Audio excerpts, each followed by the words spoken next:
Om Vangme Manasi Pratisthita Manome Vachi Pratishthitam Aviravirma Edhi Vedasyama Anistha Shrutam Me Ma Prahasi Anena Dhitena Horatran Sandadhami Ritam Vadishyami Satyam Vadishyami Tanmamavatu Tadvaktaramavatu Avatu Mam Avatu Vaktaram Avatu Vaktaram.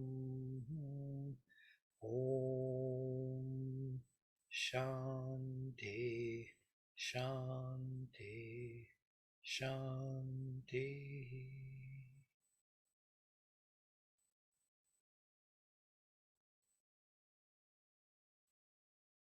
It's interesting that this time I got a new glimpse from this mantra.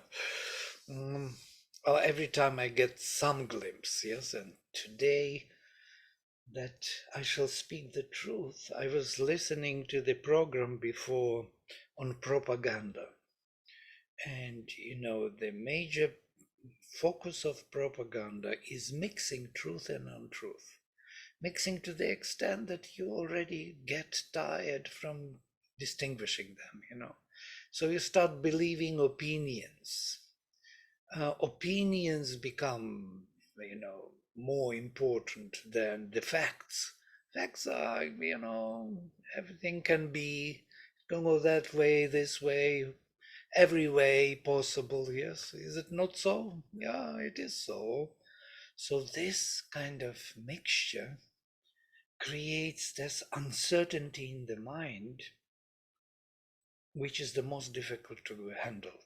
Sri Aurobindo speaks about 3 types of lies. The first lie is that when you lie because you don't know the truth, you think that is the truth, which is very easy to correct. Once you discover the truth, you stop lying. You change. The second type is that you know that you lie. Also easy to correct because you know that you lie, so you will be able to correct. And the third type is impossible to correct because you don't know where the truth is and where the lie is. You mix them up so much already that there is no way out. So now in this light, let me speak the truth. I shall speak the truth. Yeah? It makes totally sense because, and that should protect me, should increase me, protect me. Yes, that I will really. So protect from what? From this mixture, admixture of the lie into the truth. It's quite a difficult task to stay aligned with the truth. It's not a simple thing, it seems.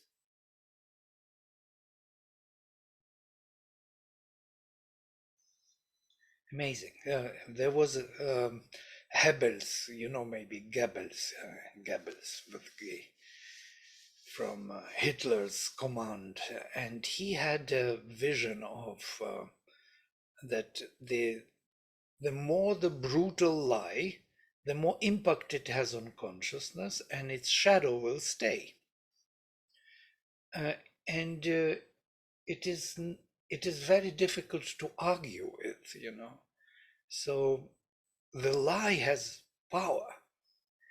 By the way, the word has power. It impacts consciousness. Yeah?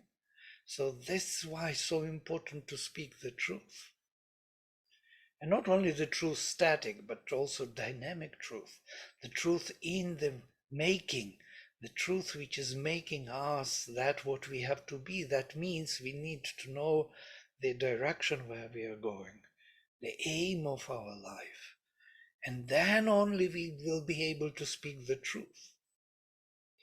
So there are so many aspects of this. We live in this porridge of all kinds of information, opinions, and so on. Right. Opening the text.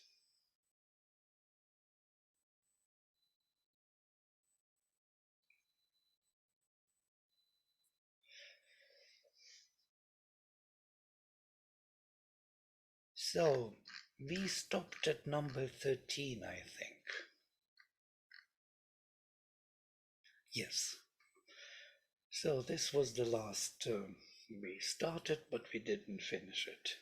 Devo devanam asi mitro adbhutah. Devo devanam asi mitro adbhutah. Adbhuto vasur vasunam asi charuh adhavare. Sharman siyama tava saprathastame. Sharman siyama tava saprathastame. Agne sakye ma rishama vayam tava. God art thou of the gods, Devo Devanam asi. For thou art the lover and friend, Mitro Adbhutah. Adbhutah is a transcendental, wonderful friend. Now, Mitra is usually the Godhead, yes, of consciousness, of the divine consciousness, Aditya, in masculine gender. In the classical Sanskrit, Mitram in the neuter is the friend, and not in the masculine gender. When it is masculine gender, it's always a god. But in Vedic Sanskrit, it can be also a friend and a god. It's from root ma, to measure, to create form, to shape, to create form in harmony, or consciousness is the creatrix of forms, Mitra. It's the divine consciousness which creates harmonious relations of all forms. And he's Adbhutah, wonderful or transcendental. Vasuh Vasunam asi, you are the richest art thou of the masters of the treasure. Charu Adavare, the founders of the home, this is the Vasunam. For thou art very bright and pleasant in the pilgrimage, Charu Adhavare, and the sacrifice. Sri Aurobindo translates Adhavara as the pilgrimage and sacrifice here. But in other places he says this is pilgrimage, sacrifice itself. So sacrifice as the adventure moving forward on the path. Yes. So in this adventure and moving forward on the path of sacrifice, you are Charu, you are the beautiful one.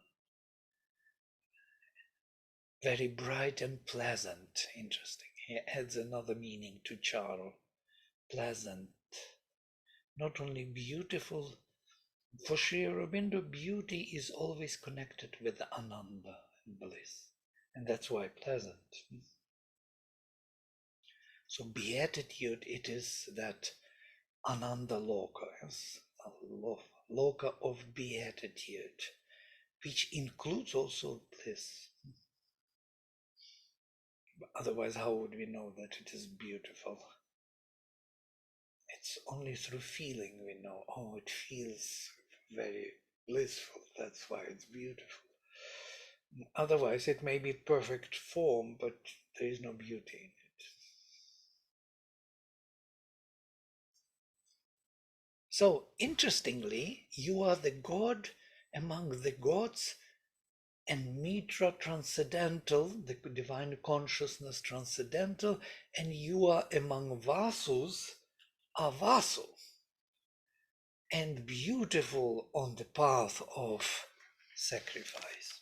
So why I'm kind of coming back to it, because there is this additional meaning. First meaning is that you are the luminous Godhead among the Godheads, transcendental consciousness, transcendental divine consciousness, creating all the shapes. And on the other hand, you are the vassal. And vassal is the luminous dweller within the substance. Interestingly, root vas, from which vassal is produced, has many meanings. It is to dwell, to wear, and to shine. From this root, Usha is produced, the divine dawn. Yes, she is shining from vas root. And from here, vastra, another word, you know the word, and the garments, the cloth, now because you kind of cover yourself with. And from here also, vasati as the dwelling place or to dwell. So the Sri Aurobindo puts two roots together, or three even, into one translation of vaso, not in this place, but in another place, saying that this is the luminous dweller within the substance. So among different classes of the gods, there is a class of vasos. And by the way, in the Veda, anybody can be called vaso, any great godhead. Agni is first, the most called vaso, but there are also other gods like Indra or Varuna even, and Mitra can be called vasos. Why? Because when they change their position and become involved in the sacrifice, they become those luminous dwellers within the substance. And then they are called vasos, when they are involved in the sacrifice. So, in the first position, Devo Devanam Asimitro Adbhutah, you are the transcendental divine consciousness, God of the gods. Yeah? This is something above, not involved. And the second half, you are the involved Godhead. Among all the involved, you are the most involved. Yeah? And you are beautiful and blissful in the pilgrimage sacrifice. That means in the constant transformation in time. Makes sense. So these two additional ones. One is Paraprakriti and other is Aparaprakriti involved. Sharman Siyama Tava Saprathastame. May we be in your protection most extended. Literally. Sri Aurobindo translates, very wide and far extending is the peace of thy beatitude. Interesting. Sharman, Sri Aurobindo translates, it's actually a protection, you know this, yeah? But he will translate peace, always, strangely enough, it's from root sham, peace. But Sharman, Shri root has this idea of scattering, kind of spreading, but far extending. Saprathastame Sharmani. Sharman is also locative case, Vedic locative, is not cognizable in the classical. So in the peace and peaceful protection of thy beatitude, most extended, may that be the home of our abiding. Sharman is an amazing word. Yeah? In a way, it's a protection, it's a kind of place where you are safe, and it generates this peace and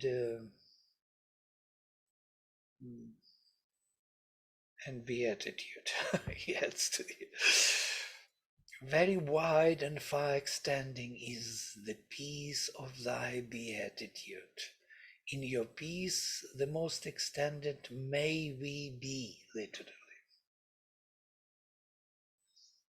In your protection, may we be. Dictionary will not give this meaning of peace, but it will give meaning of protection. Sharma. You know this word most probably, in Hindi or somewhere, in other Indian languages.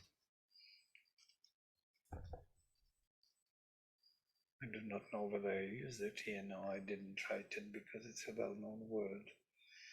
But if we read from the dictionary, we will see shelter, protection, refuge, safety. These are first meanings from the word Shri. We have Shri is with the Re. From here we have glory, and also we have dwelling, Shraya, all this. And so we have bliss, comfort, delight, happiness. Yes, also the meanings of this. So refuge and protection and delight and comfort. So he puts it into one translation. Saprathastame, most extended, yes. In the very wide, far extending is the peace of thy beatitude. That's what Shippinder puts. May that be the home of our abiding. Again, Sharman is abiding. So you see the whole sentence translates Sharman. Protection, peace of thy beatitude, of thy enjoyment, comfort, and may that be, in that may we be the most extended in your abiding, in our abiding, that means in our home.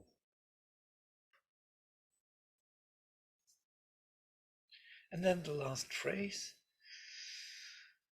Agni Sakhiye Ma Rishama Vayam Tava. I can copy it from here.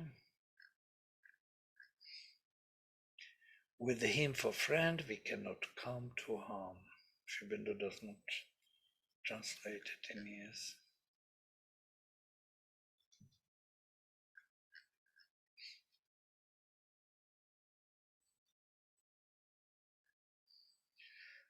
Right.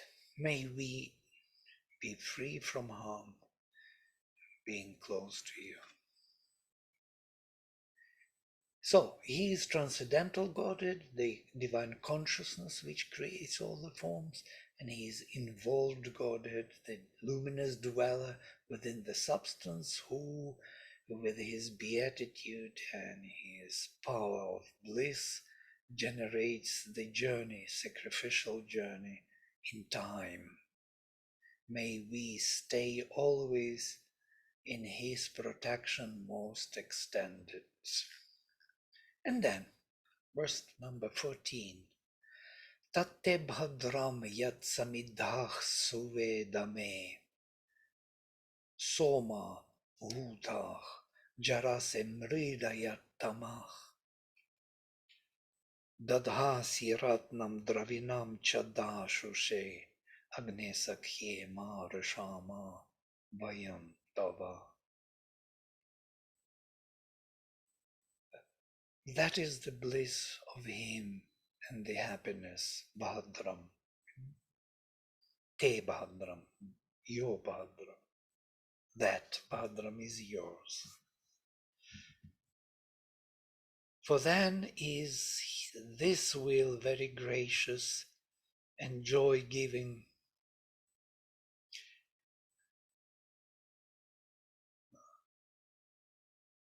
When in its own divine house, Suedame, lit into its high and perfect flame, Samiddah, Yat, when Samiddah lit or kindled totally, Suvedame, in one's own home, Somahutah, it is adorned by our thoughts and satisfied with the wine of our delight.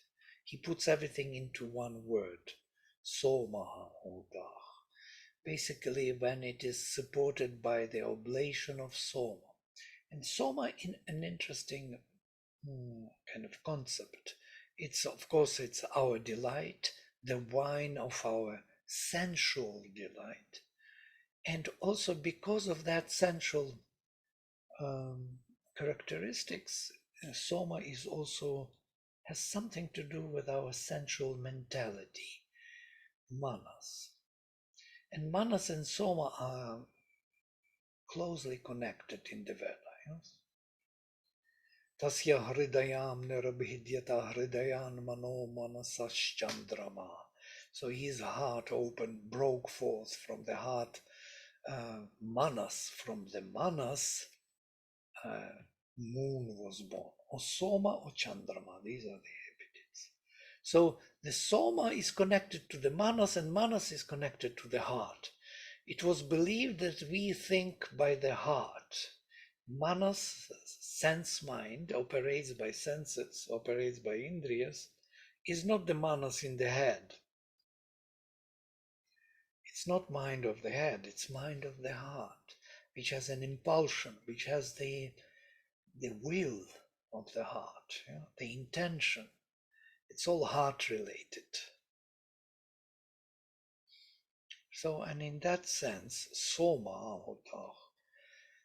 supported by the oblation of soma, Sri Aurobindo translates, it is adorned by our thoughts and satisfied with the wine of our delight. Look at this extended explanatory translation. Of course, when any Indologist who is squarely reading words from the dictionary will look into it, he will be very disappointed with Sri Aurobindo and will say, this is totally wrong. Where did he take this from? Vladimir, one of the things that Jesus said was that as a man thinketh in his heart, so is he. And as you were saying that, it came to my mind. Yeah, and Sri Aurobindo also says that even the words are rising. Actually, it was even noticed by Pavitra. Pavitra noticed that actually his thoughts are coming from different regions, yes? And the words are rising from the heart, so to say. I notice that some thoughts are rising from the heart and being formulated here upstairs, yeah, into the language. But the intention is rising from somewhere from the heart. Not of all of them. Some are coming from above, others are coming from outside, rising from within, and that is from the heart. So all kinds of movements, vibrations which pervade us have different sources. So where is the truth? How can we speak the truth in all this? What is the truth we speak? So because of that difficulty, propaganda can succeed. And this person who was presenting this propaganda topic amazingly noticed that this became contagious for the whole world. It started with the Russians. They were using propaganda most, even before Hitler. But slowly the whole Western culture was resisting it, was mainly, producing news as the facts and avoiding any kind of judgment, opinions. But now they started to use it more and more, opinions. They started to generate opinions directly, and facts became secondary. This is noticed already. It's everywhere, in US, everywhere. It's still in a very subtle form, still mixed with facts, but it's already happening. It's happening. So the media can lie, and then with that lie you will be fighting for a long time, and fighting with it, the shade of it, the shadow of that lie will still remain. opinions. It's a very heavy thing. So here we live in this world of opinions, of vibrations. All thoughts come from different sources. Some are coming from below, have their own views on life and needs to manipulate consciousness. Others are coming from above. They have their own agenda to illuminate the person and to make him more open to the truth. So what is truth in all this? It's a big question.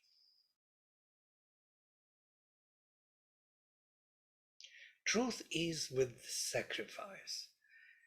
The more we transform ourselves on the path and become closer to that truth we have to become, the truer we are. It seems there is no absolute truth. It's all, the world is in the making. And if we join that direction of making it truer, then we are speaking the truth.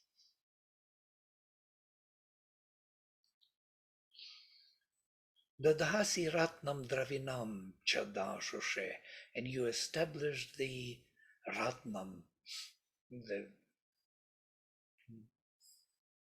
wealth, the jewel, Dravinam. Dravinam, an interesting concept in the Veda.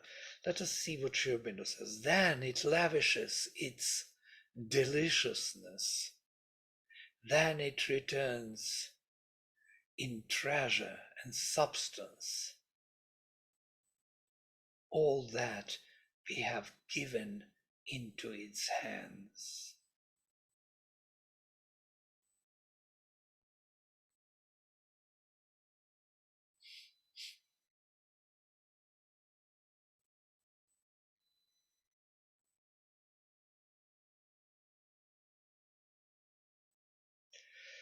It's, I think this is a profound interpretation of the text. Because in the text, literally, it says, you establish the Ratna and Dravina for the one who gives himself to you. Or for the one who gives, literally, maybe not himself, whatever he gives. So if he gives to you something, you establish it as the wealth and Dravina. Dravina is difficult to translate. We can translate it as the wealth or riches, but it is from root dru, to run, flow, something which is substantial. It has to do with some substance, nearly material substance. Mhm. Is that dravya? Is it Dravya, dravya? absolutely. Substance? Yes, dravya is the same word, yes. It has to do with things, yeah, with material embodied things. Ratnam also, interestingly, it's some kind of transformed substance by the spirit. Yeah? Ratnam, which generates light, which generates bliss. It has something to do also with this enjoyment.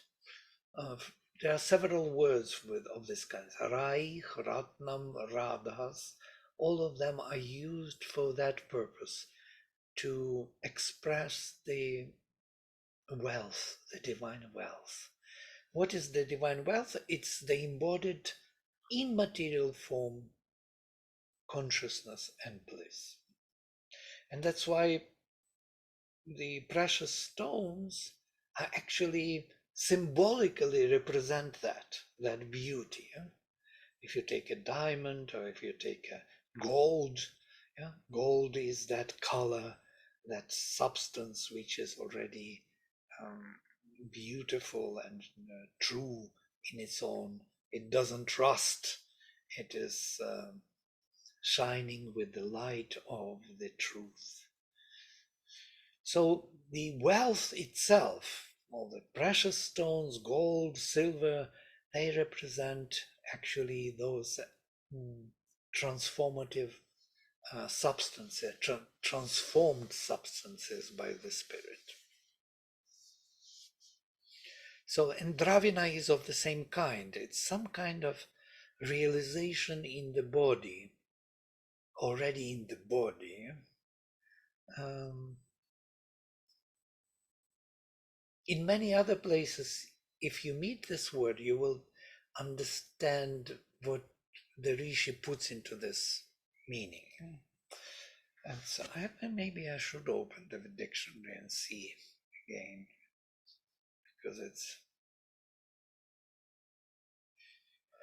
Yaima Vishwa Bhuvanani Juhva Drishirhotani Asidat Pitanah Sa Ashisha Dravinam Ichamana Prathamachad Avaran Avivesha.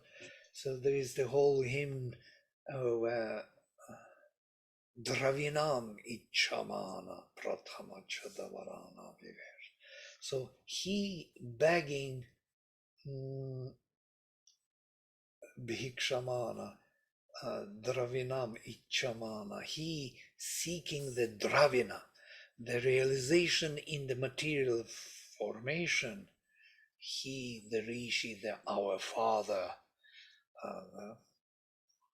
hid the first generations and opened the whole history to the next generations. So we do not see the beginnings of Rigveda because we only hear about those Purva Rishayaha, ancient rishis, but we know only about Nutana Rishayaha, about modern rishis.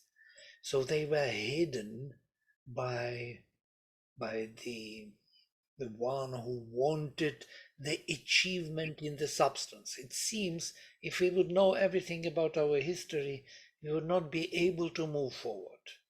We need to leave behind all that which was achieved before. So there is this kind of idea of Dravina. So Dravina has to embody more and more the spiritual powers. That's what Rishi wants. That constant transformation, transmutation of our matter. Dravinam, let me check what dictionary gives. Sometimes it's interesting to see. Does it mean something to do with the physical consciousness? To embody it in the physical, in the bodily consciousness? Yes, I think so. Yes, in the substance, in the physical. In the substance. Yeah. So movable property from Dhru, yes, from here Dravya, movable. That means not the house, but everything else which belongs to us, our belongings, if you will. Also, as opposite to the house or field. It's not something which is staying there, but something you can carry. Substance, goods, wealth, money, essence, strength, power. It's from Dhru because Dhru flows. When we use the word abundance, does it? Abundance, yeah. Shubhendra uses it for Vaja more, plenitude. Maybe. Don't know. Didn't think. I thought mainly that something which embodies the light, the embodiment of consciousness. Okay, so then it lavishes its deliciousness, then it returns in treasure and substance all that we have given into its hands. This is Dashushe. To the one who gives, he returns transformed, Ratnam and Dravinam. His belongings, his goods, returned to him in the transformed way. So he receives that. Interestingly, Sri Aurobindo in Savitri also describes on each level of consciousness we have these goods around us, things. And those things, it seems, they embody the consciousness of that level.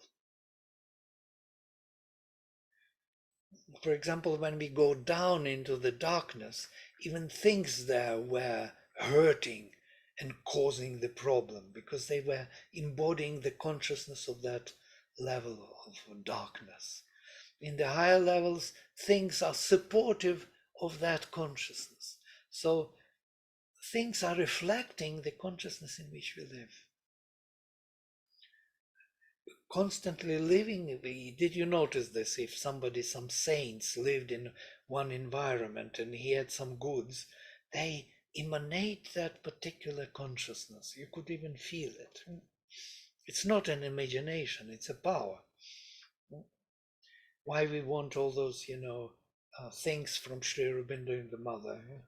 Somebody brought me this, this, it's on my table here, from Sri Aurobindo and the Mother, part of their dhoti of Sri Aurobindo and the Mother. So this is Dravinam, you see, I'm holding it here for myself, part of Sri Aurobindo, because it was close to him. Why? Because somehow it emanates that consciousness into things, and they build that connection, that vibration, which may help to reconnect. In India, they know about this. In the West, The relics. yeah, The relics. Yeah.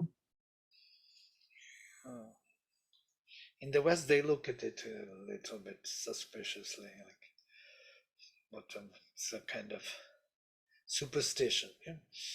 But there is some truth in it. When we come to Sri Aurobindo's and Mother's rooms, we could feel those things have their presence. You can sit there for 5 minutes and have total power, Why? Because things remember. They embodied that consciousness. Maybe that is Dravinam also. All right, we move to the number 15. Yasmai Tuvam Sudravinach. Notice, that's his name now. Sudravinach Dadasho Anagastvam Adite Sarvatata Yam Bhadrena Shavasa Chodayasi Prajavata Radhasa Te Siyama. So he changed, there is no more refrain. Yasmai Tuvam Sudravinach Dadashach, O thou infinite and indivisible being Adite. He is called now Aditi, interesting. It is thou ever that formest the sinless universalities of the Spirit by our sacrifice. Thou compellest and inspirest thy favorites by thy happy and luminous forcefulness, by the fruitful riches of thy joy. Among them may we be numbered. Sometimes I think Sri Aurobindo is carried away into his, luminous consciousness by these verses. And he just, as Mother says, how to translate. You should never translate literally. You should rise to the level of that consciousness. And then from that level, you have to speak it in your way, in your own language, what it means. This is a proper translation, never word by word, because in different languages they have different contexts, words. So Sri Aurobindo does something like this, especially in this hymn. Aditi or Aditi. Yasmai Tuvam, to whom you, Sudravinach, you of perfect embodied consciousness, Dadashach, should bestow, should give, should impart anagastvam,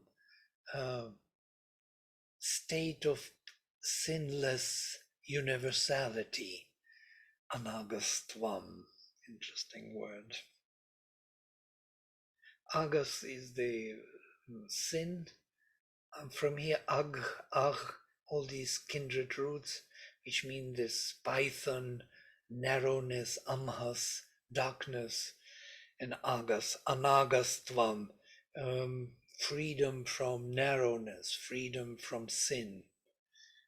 But with tvam, it adds this new dimension, universal dimension. And that's why Sri Aurobindo says sinless universalities. Yeah? He translates the suffix tvam as universalities. Universalities of the spirit, he adds. Yeah? By our sacrifice, he adds. All this is added. So, because he knows that it is how it is done, yeah? How it is achieved. This sinless universality is achieved by our sacrifice only. There is no other way to achieve it or realize it. So it is connected meaning. I'm always wondering how he arrives at these translations, because they give us a kind of an entry to understand what is being expressed. And why he is called Aditi is quite amazing. Yes? Before he was called Mitra, and the god among the gods, and Mitra of the transcendental, but now he is called Aditi, Sarvatata. Very interesting word, Sarvatata. I put here the words. Ah, yes, this word, dashas, dadashas, is subjunctive, used only in this hymn, in the Veda. Sarvatati is totality. From root actually tan, sarvatan, tan is to spread all over. Completeness, perfect happiness or prosperity, soundness. But sarvatata is locative or indeclinable, altogether, entirely, spreading all over, yeah, present everywhere. Or aditi, by present everywhere, you, how to say, you give or you impart the sinless universality. You who is of perfect substance charged with spirit, for whom you impart this perfect universality, whom Bhadrena Shavasa Chodayasi, whom you impel with your power, blissful power, Prajavata Radhasa, and with your offspring and with your realization, Te Siyama, may we be those. It's a kind of, let me read Sri Aurobindo's. I know I'm carried away a bit. Forgive me if it is too long, kind of finding my way in between the words. O thou infinite and indivisible being, it is thou ever that formst and the sinless universalities of the Spirit by our sacrifice. Thou compellst, Chodayasi, and inspirest thy favorites by thy happy and luminous forcefulness. Bhadrena Shavasa. Shavas means force. Bhadra, blissful. By the fruitful reaches of thy joy, Prajavata Radhasa. Among them may we be numbered, Te Siyama, may we be them.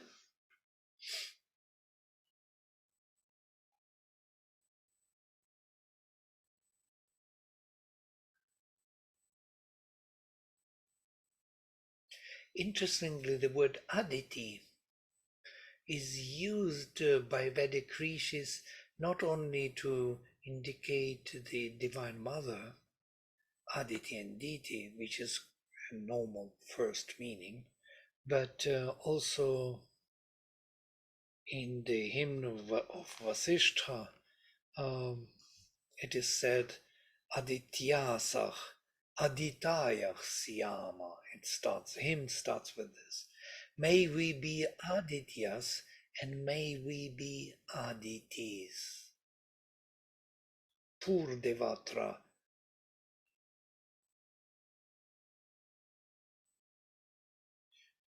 Purdevatra Mahato Martyartha. I forgot already the line, but may we be Aditis and Adityas. How is that even possible? How can anyone say, may we be Aditis and Adityas? What does it really mean? May we be the Divine Mothers and the faculties of, or the sons of the Divine Mother. Can't translate this way. So here we have that, what Sri Aurobindo does to Aditi. O thou infinite and indivisible being. So this is how he translates O Aditi. Because it's difficult to explain in one go. But I believe that, truly speaking, it's a reference to Aditi in her various qualities, spiritual qualities. Yeah, her presence is there. Yes. But it's difficult to translate into the rational language, which always distinguishes things by words. It appeals to that quality of the Divine Mother. May we be Adityas, and Aditis means may we embody all the qualities of the Transcendental Mother, and we be the infinities incarnate. We ourselves will be infinities, which is the highest claim ever possible. May we totally embody the Divine Mother in our being. So this is something interesting. As Jesus says, coming back to Jesus, I am in the heart of every man. How is that even possible, to be in the heart of every man? And only through me you can come to my Father. So these are the similar statements, because the presence of that Spirit and its characteristics are the name of that deity. So it's a symbol, a symbolic name, which is embodying those characteristics which we want to embody. Vladimir, Yeah. why is the word thy favorites mentioned? Yes, yam, whom, literally whom you chodayasi, whom you are inspiring and compelling and inspiring. He puts two meanings into chodayasi. You remember chodayat, prachodayat in the yes, Gayatri mantra. Thy favorite, I do not know. He adds to it.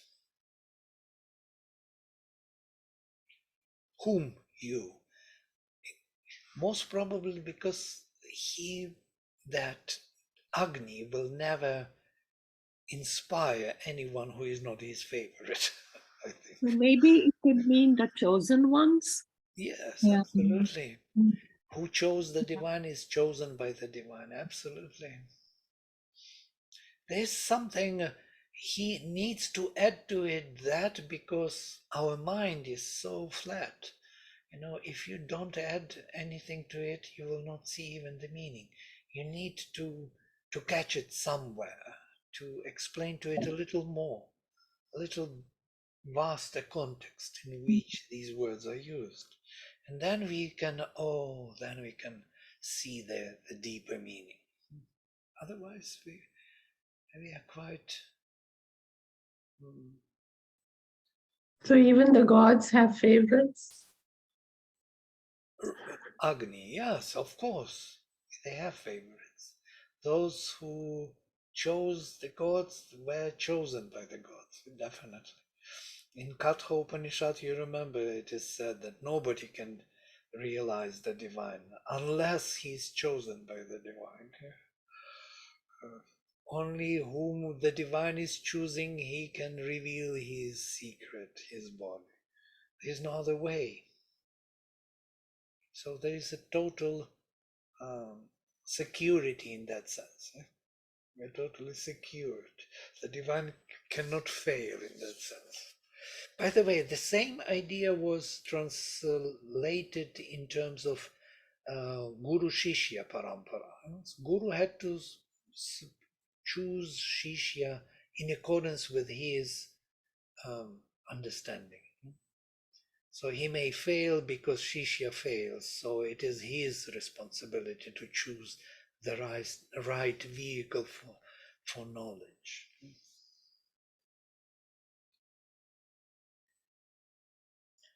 And the last verse, and we will finish. I thought it's good to finish.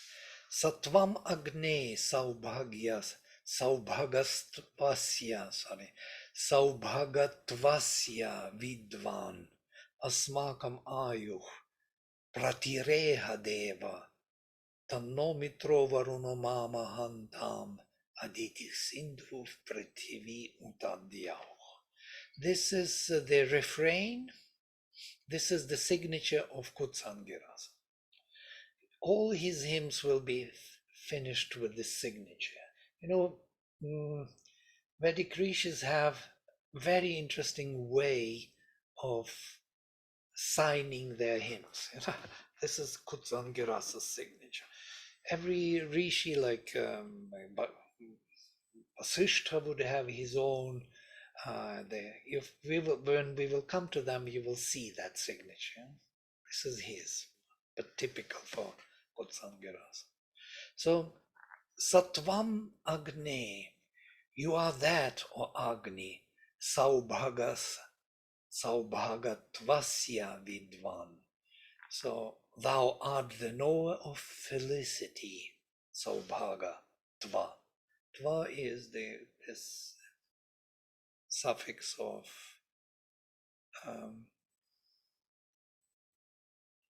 indefinite suffix, making it the concept, universality of the perfect delight. Thou art the knower of felicity and increaser here of our life. Asmakam ayuh pratireha deva. You spread our life, literally, O God. Shubhendra translates it in the third person. An advancer of our being, he adds. Not only spread our life, but spread our being. Advancer of our being forward, O God. Thou art the Godhead, O Deva. That's how it translates. One word. And then he does not translate Tanno Mitro Varunamamahanta. May that be granted for us. Or literally, may Mitra Varuna Aditi Sindhu Prithivi and Dyauh grant that for us. Mamahantam. Oh, here, this Griffith translates. This prayer of ours may Varuna grant, and Mitra and Aditi and Sindhu, earth and heaven. We do not know why this order he chose for his signature, why Mitra Varuna is quite clear, and then Aditi is, and then Sindhu, and then Prithivi and Dyauh. Prithivi and Dyauh is quite clear. It's a constant dvandva, earth and heaven. But why Aditi and Sindhu? after Mitra and Varuna, it's difficult to understand. I mean, it's impossible to understand. But it makes him a unique kind of recognized word. It has its power, most probably. All right, if you have some questions or observations, please.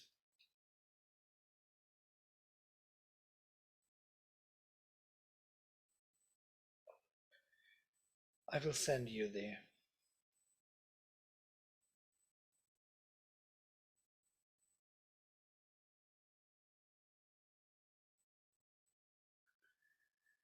Vladimir, Hmm.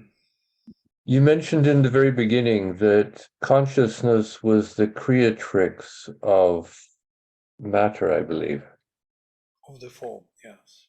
of the form, of substance. Does that mean that substance has no real reality of its own, that its reality is consciousness? I was wondering if you could distinguish or expand on that a little bit. No, because substance has its own reality, and that is being, yeah, self. The being in the self is real, that is what is. Consciousness is that which operates with this being and makes that being aware of its part and properties and forms, and by that formulates the being always. Consciousness does not act upon itself only, it acts upon the being. There must be someone on whom the consciousness may act, or something, some substance to form it into some form. When transformation happens, where does it happen? It happens on all the levels of the being, and the being becomes capable of receiving the highest consciousness. Because the being is distributed in such a way, ourself. We have mental self, vital self, physical self. Yeah? We have this Manomaya Purusha, Pranamaya Purusha, Annamaya Purusha. Annamaya Purusha is a physical being. But there is also vital being there, being. And there is also mental being and supramental being and transcendental being. So being is pervading all. There is someone who is, and that one who is has consciousness to be aware of itself, of himself on all the levels. That consciousness actually determines how this being is aware of itself.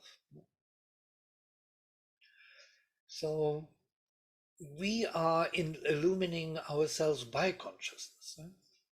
So we bring higher powers of consciousness into this lower being, and that is called transformation. So once that consciousness arrives, this being starts changing, mutating. It is being formed by that higher power consciousness here constantly. Right. Yeah, that makes sense. Yeah, it's quite logical, actually.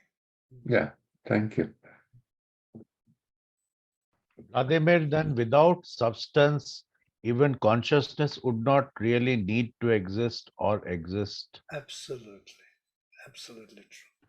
Why consciousness should exist if there is nobody to be conscious? So if there is no conscious one, so why consciousness should be there? Of whom? Whom does it belong to? So there is no one to belong to. Consciousness is always an attribute of the being, the same as delight. Delight is the result of being conscious. Thank you. Well, it's in our logical way. Of course, Sri Aurobindo says this Trinity Satchitananda cannot be divided.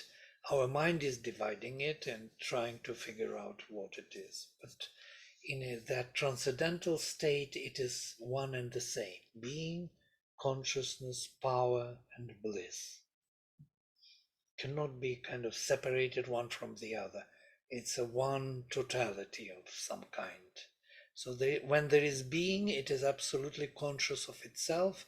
It is almighty, all powerful, and it is all blissful. Can't be otherwise. We don't have the being without it, without those attributes.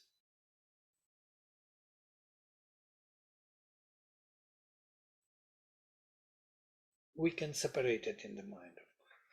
Great, we finished with this beautiful hymn, and we will start another hymn next time. I will prepare. Okay, I will close with the mantra. Om Sarve Bhavantu Sukhinah Sarve Santu Niramaya Sarve Bhadrani Pashyantu Ma Kaschit Dukkha Bhag Bhavet. Om Shanti Shanti Shanti.